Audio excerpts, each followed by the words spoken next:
Hello everyone, welcome to prep IAS. आप सभी का प्रेप आईएएस पे स्वागत है। Friends, UPSC civil service examination 23 की प्रिपरेशन के लिए प्रेप आईएएस ने डेली गाइडेंस प्रोग्राम लॉन्च किया है। एब्सोल्युटली फ्री इनिशिएटिव है, आपको किसी भी तरह का कोई भी पेमेंट यहाँ पे नहीं करना है। इस प्रोग्राम में हम आपको डेली टारगेट्स प्रोवाइड करेंगे और इंश्योर करेंगे कि बाय 28 फरवरी आपका पूरा syllabus with proper revision complete हो जाए, ताकि आपको 3 मंथ्स मिलेंगे for prelims. Okay, but friends, this course is not just about daily targets. Okay, ये कंप्लीट पैकेज है। यूपीएससी प्रिपरेशन से जुड़ा हर एस्पेक्ट, हर स्ट्रेटजी हम इन सेशंस में कवर करने वाले हैं। ओके, तो आज से पहले तक मैंने डे 3 के सेशन आपको दे दिए हैं। आई होप आपने उनको कंप्लीट किया होगा। मुझे बताना कमेंट सेक्शन में क्या टारगेट्स पूरे हो रहे हैं, और आपकी जो भी फीडबैक हो वो भी आप मुझे दे सकते हो। आज के सेशन में डे 4 के टारगेट्स मैं आपको दूंगा, और कुछ क्वेश्चंस आए थे रिगार्डिंग आंसर राइटिंग की आंसर राइटिंग किस तरह से की जाए, तो अब उसको भी मैं टेकअप करूंगा। आज मैं आपको बताऊंगा स्ट्रेटजी, और कल से हम 1 या 2 एग्जाम्पल लेंगे कि किस तरह से आंसर राइटिंग की जाती है। ओके, तो हम स्टार्ट किए हुए हैं पॉलिटी। तो पॉलिटी में क्लास 8 की एनसीईआरटी, इसके फर्स्ट 6 चैप्टर्स हमने ऑलरेडी कर लिए। अब आज आपको क्या करना है, आपको रिमेनिंग 4 चैप्टर्स करने होंगे।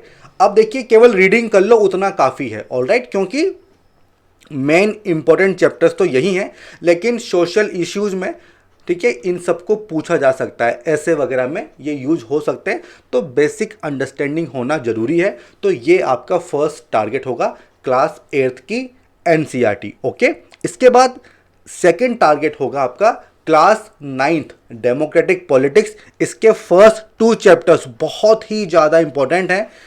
What is democracy, why democracy. देखिए, पॉलिटी को समझना है तो डेमोक्रेसी को समझना बहुत ज़रूरी है, और इस चीज़ को भी समझना बहुत ज़रूरी है कि किस तरह से हमारा कॉन्स्टिट्यूशन डिज़ाइन हुआ है। ठीक है, तो ये दोनों ही चैप्टर्स बहुत इंपॉर्टेंट है for prelims and for mains, तो इसको भी आपको प्रिपेयर करना होगा। ठीक है, जिस तरह से मैंने आपको लिंक्स दिए थे वीडियोस के, उसी तरह से ये जो चैप्टर्स हैं ये आप इन लिंक्स के थ्रू प्रिपेयर कर सकते हैं। Okay, so class 8th NCERT, ये तो मेरे ही वीडियोज हैं, एंड जो क्लास 9th की एनसीईआरटी है इसमें नीलम मैम ने काफ़ी अच्छे से एक्सप्लेन किया है चैप्टर 1 एंड चैप्टर नंबर 2। ठीक है, तो ये तो आपके पॉलिटी एनसीईआरटी के टारगेट्स हैं, और इन टारगेट्स के बेसिस पे जो भी टारगेट्स हम आपको देंगे, हम डेली एमसीक्यू भी करवा रहे हैं। कैसे, आपको हमारा टेलीग्राम जो चैनल है वो ज्वाइन करना है, वहाँ पे हम पोस्ट करते हैं एमसीक्यू, आप अपने आप को इवेल्युएट कर सकते हो। ओके, तो ये तो आपका फर्स्ट टारगेट है। बट देखिए, मैं कुछ एडिशनल टारगेट्स भी आपको दे रहा हूँ। जैसे काफ़ी लोगों ने कहा था कि आंसर राइटिंग करनी है, तो उनके लिए शुरुआत आप कर सकते हो एनसीईआरटी से। तो एनसीईआरटी में आफ्टर एवरी चैप्टर कुछ क्वेश्चंस दिए हुए हैं। वो सारे चैप्टर्स तो हमारे लिए, वो सारे क्वेश्चंस तो हमारे लिए इंपॉर्टेंट नहीं है, बट कुछ क्वेश्चंस बहुत अच्छे हैं, यूपीएससी के अकॉर्डिंग फ्रेम किए गए, जहाँ पे एनालिसिस वाला पार्ट होता है। So first question is, will the government intervene if some religious group says that their religion allows them to practice infanticide। तो यहाँ पे आपको रीजंस देने होंगे, दिमाग लगाना होगा। This is your first question.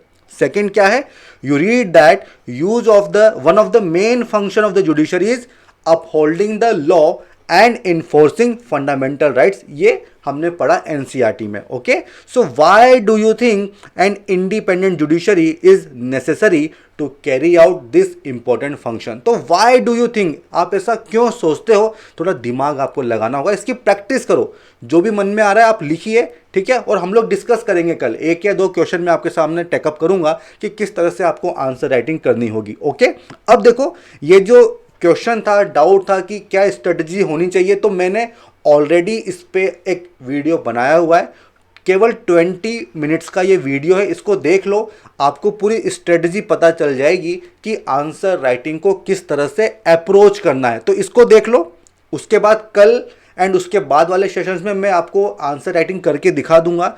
इसके अलावा आप हमारा डेली आंसर राइटिंग कोर्स भी फॉलो कर सकते हैं, जहाँ पे डेली बेसिस पे हम लोग आंसर राइटिंग करवा रहे हैं और उसको इवेल्युएट भी कर रहे हैं, तो वहां से आपको और फायदा होगा। ठीक है, तो इस वीडियो को देखना मत भूलना, ये सारे लिंक्स आपको मिल जाएंगे इस वीडियो के डिस्क्रिप्शन बॉक्स में। ओके, क्लियर है। अब देखो इसके बाद जो नेक्स्ट टारगेट है वो आपका न्यूज़पेपर होगा। आप हिंदू या फिर इंडियन एक्सप्रेस दोनों में से किसी को भी फॉलो कर सकते हैं, आप दोनों में से किसी को भी फॉलो कर सकते हैं। अगर आपको समझ में नहीं आ रहा है तो सब छोड़ दो, हमारा जो डेली न्यूज एनालिसिस है इसको आप फॉलो करिए, बहुत अच्छे से यहाँ पे सितंदर सर ने एक्सप्लेन किया हुआ है। अब देखो हमने आपको टारगेट दिए आज एनसीईआरटी क्लास 9th, और उसका मैं आपको एक एग्जाम्पल दूंगा कि किस तरह से जो क्लास 9th की एनसीईआरटी है वो हमारे लिए इंपॉर्टेंट है। तो इसके लिए हम रेफर करेंगे इसका chapter number 1, that is what is democracy and why democracy. देखो इस चैप्टर से काफ़ी क्वेश्चंस बन सकते हैं प्रीलिम्स के लिए भी, ओके, एंड मेंस के लिए भी। मैं आपको बताता हूँ किस तरह से। तो देखिए सबसे पहले तो आपको किस तरह से एनसीईआरटी को अप्रोच करना है। देखो पूरी एनसीईआरटी अपने को पढ़नी नहीं है, क्योंकि ये तो क्लास 9 के बच्चों के लिए डिजाइन की गई है, हम तो बड़े हो गए हैं। ठीक है, तो बेसिकली जो चीज़ इंपॉर्टेंट है ना वही हमें ध्यान देना है। तो इस तरह का जो डिस्कशन है इसको आप छोड़ सकते हो, ये अपने किसी काम का नहीं है, ये अपने किसी काम का नहीं है। आप फोकस करिए कि इंपॉर्टेंट चीज़ें क्या हैं, और वो आपको दिखेंगी जो बोल्ड लेटर में दिखाई हुई हैं। जैसे कि ये कि डेमोक्रेसी की सिंपल डेफिनेशन क्या है, अगर समझ में आती है तो बहुत अच्छी बात है, अगर नहीं तो उसका एक्सप्लेनेशन दिया हुआ है जिसको आप पढ़ सकते हो। ओके, इसके बाद देखिए आगे क्या दिया हुआ है, यहाँ पे बहुत सारे एग्जाम्पल्स दिए हुए। तो ये एग्जाम्पल्स हमारे लिए इंपॉर्टेंट है, अगर मेंस में क्वेश्चन आएगा तो आप इन एग्जाम्पल्स को लिख सकते हो। देन फीचर्स ऑफ डेमोक्रेसी बताया हुआ है, तो अगेन पूरा पढ़ने की जरूरत नहीं है। ओके, तो व्हाट आर द फीचर्स ये भी बोल्ड लेटर में आपको बताया होगा, तो इनको आप नोट डाउन कर लो, अपने नोट्स बना सकते हो, इनको याद कर लो, और इनका एक एक एग्जाम्पल काफ़ी है। ओके, तो इन प्रीलिम्स आपको क्वेश्चन मिल सकता है, वहां पे 4 स्टेटमेंट होंगे और क्वेश्चन होगा कि इनमें से कौन सा डेमोक्रेटिक फीचर नहीं है, तो वहां पे ये जो एनसीईआरटी है ये आपकी हेल्प करेगी। तो इस तरह से क्वेश्चंस आ सकता है। सिमिलरली सेम क्वेश्चन आ सकता है इन मेन एग्जामिनेशन कि what do you understand by democracy, what are its different features, तो ये आपको प्रिपेयर करना पड़ेगा। ओके, इसके अलावा देखो ये बहुत सारे फीचर्स दिए हुए हैं। देन अगला कॉन्सेप्ट क्या है मैं आपको बहुत जल्दी बता रहा हूं। अगला कॉन्सेप्ट यह है कि why we need democracy, why democracy is better than other form of government, यह क्वेश्चन आ सकता है।